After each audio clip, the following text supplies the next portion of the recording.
What's up, Royals? I'm Kai. Hope you're doing well, and in this video we are going to revisit my top secret project, and it has to deal with the gene that I've given the alias of Resurgence. So we're going to take a look at that clutch and get more familiar with what it can do. So stick around. You're watching Lucas Nathan Royals.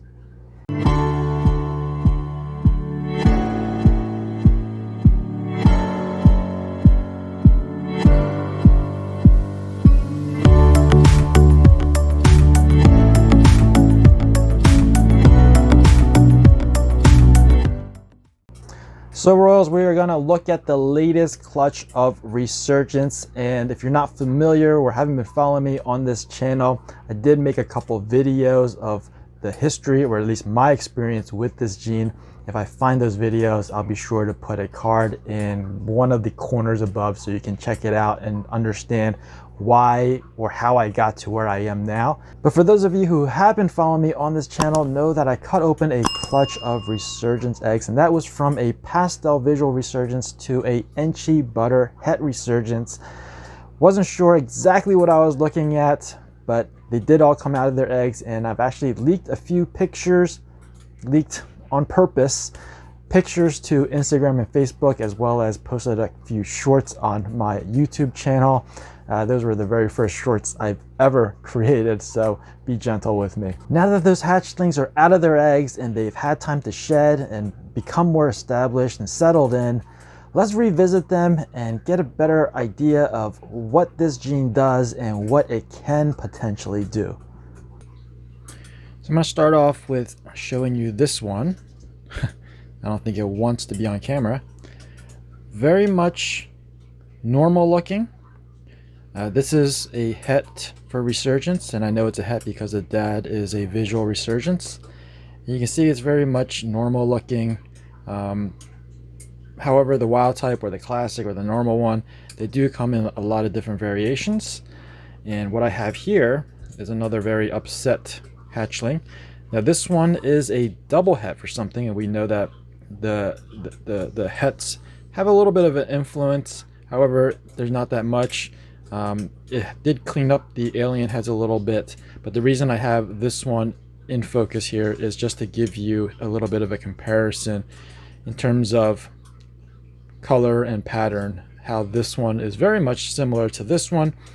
It seems a little bit lighter. I'm pretty sure I can find another one in my collection that is as light or lighter than this one, and this is the whole reason why I think that this Resurgence gene is recessive, and I hope you guys would agree. Let me get out the neck snake. I really wish there was just a straight up Resurgence so that we can see what that looks like, but this is about as close as I can get. This is a pastel Resurgence, and what we noticed from the pastel Resurgence is that it is a little bit cleaner than a straight up pastel. Well, I should say quite a bit cleaner. In terms of color, it's brighter. There's also, it's kind of hard to see on camera, but right here below this lateral line underneath it, instead of being like this palish yellow, this is a little bit more of a peachish tone, and there's some like granity effects going on in here as well. So it definitely adds to the color, and obviously it adds to the pattern. I mean, just look how busy this is. So a straight up pastel would normally make the pattern a little bit busy, make the alien eyes and heads a little bit wacky, but this takes it to a new level. I mean, look at how narrow these bands are at this point, and they just kind of stretch over and attach to the other side. So the pastel does a little bit of that, and then the Resurgence does a lot of that. So putting them together, you get a lot of busyness in the pattern. So I keep saying so, but I don't know what else to use.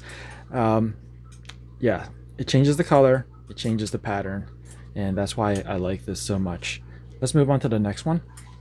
So now we can do some comparisons, because we have a butter het Resurgence. So because it's het, it's not really exhibiting much of the Resurgence characteristics or any at all. And then this over here is the butter Resurgence, and you can see quite a bit of difference. The color, this is more on the brownish. This has more of a bronzy color into it. The alien heads, the colors is much more vibrant on this side, more orange. You also get this dorsaling that happens. This one doesn't seem happy. I'll try to not get bit here. Yeah, you have some of this dorsaling that happens. So, I mean, I don't know what else to say because this is pretty new to me. So I am trying to provide as much information about this gene as possible, but I am learning as I go as well. Again, butter, head resurgence, butter, visual resurgence, and you can see there's a very obvious difference between the two. So we do know that this is a proven gene, it's a workable gene, and I think there's a lot more that we can do. Let's look at some more snakes. I do have one more visual resurgence to show you, but before I do that, just want to give you a quick look at these two. Because these two are hets. This one is the butter enchi het resurgence, and this one is the pastel butter enchi het resurgence. And they just look like very nice examples. I think the het of that resurgence really influences it to help it look a little bit better, just to make it look like a nicer example of whatever they are. And that's kind of one indicator of a het, is just that it looks slightly better, but can't really put your finger on exactly what it is that makes it look better. And that goes for a lot of recessives, clowns, puzzles. You know, there's just a little bit of that influence that makes it look better. And these two definitely look beautiful. Again, this is the butter enchi, and this is exactly what mom is, which is the butter enchi het resurgence, and this one is the pastel version. I think this is a female and this is a male. Definitely going to hold on to everything until I learned a bit more about this gene, but I didn't want to end the video without showing you the clutch mates, all the clutch mates. So I'm going to bring back this butter resurgence because I think it's important to make comparisons so you have kind of a point of reference here, especially when you're working with something that you're not familiar with, which is what I'm doing here. So we said this is the butter resurgence. You can see over here the pattern is almost exactly the same, but it's lighter. The head is much lighter as well. So this is the pastel version of this one. So butter resurgence, pastel butter resurgence. And I'll give you a better look at this one without getting bit. Look that way, buddy. Again, we have the very, very small alien heads, and I showed you how tight they were in that pastel resurgence. Same thing here. It would normally be much more wider alien heads, and there would be much more negative space in between each of the alien heads. But this one, that's what the resurgence does, is makes them smaller, makes them narrow, makes it busier, packs them all together, makes it busier. And just imagine what we could do if you put the resurgence into something like a clown. And we're always trying to get more color, more pattern into clowns. I know so because we really like the way that spot nose clowns look, and that has a lot of pattern, and that seems to be a base or a building block for many breeding projects. I would really love to use the resurgence as a baseline with clowns and then build up from there. Really, really cool, and I just never seen anything like this. I do like the fact that it's recessive, and then I also don't like the fact that it's recessive simply because, well, you know, recessives, there is more enjoyment for me anyway, just because it takes longer, but at the same time it takes longer. So there's that part that you have to deal with, but regardless, it's a really, really fun project now that I produce some visuals, and just hoping that I could take this as far as possible and see really this project just take off.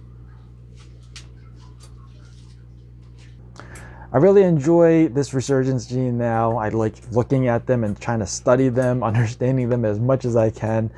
And I feel like the Resurgence is appropriately nicknamed because this has given me a resurge of energy to move this project forward in a different direction, in several directions. Now, as of a few months ago, I only knew of one other person who has this gene in their collection because it came from me, and it's just cool to have somebody else work on this project. Now, of course, he doesn't know what it really is. I haven't told him the actual name of this gene, so for him, he just goes by Resurgence because that's the alias that I've given it. But it's really exciting to have somebody else work with it, and I think having that mystery that I've embedded into this project, it makes it more fun for other people. Of course, I know it, so it's less fun, but these animals are here and I get to look at them, so it's a trade-off. Now, about 2 weeks ago, I did track down somebody else who is also working with this gene. In a way, they are a little bit behind what I'm doing, but also in a way, they're a little bit ahead of what I'm doing. So what I mean by that is I started with a visual and they started with hets. Now, they're a little bit behind in that I have visuals with other codoms and I have 100% het Resurgence. Since they started with just hets and they did het-to-het pairings, what they have are possible het Resurgence, but they did manage to pair a het Resurgence to a clown. So now they have het clowns that are pos het Resurgence. So if they get lucky, they will be ahead of me, but we are dealing with pos hets. So who knows who's gonna get there first. A little friendly challenge is healthy and motivating, so we'll see what happens. That about wraps it up for this video. I hope you guys enjoyed it. If you did, please give me a thumbs up. If you're new to this channel and you want to be informed of future uploads, make sure you're subscribed and ring that notification bell. As always, thanks for watching. Please share, and remember, Royals for life. Peace out.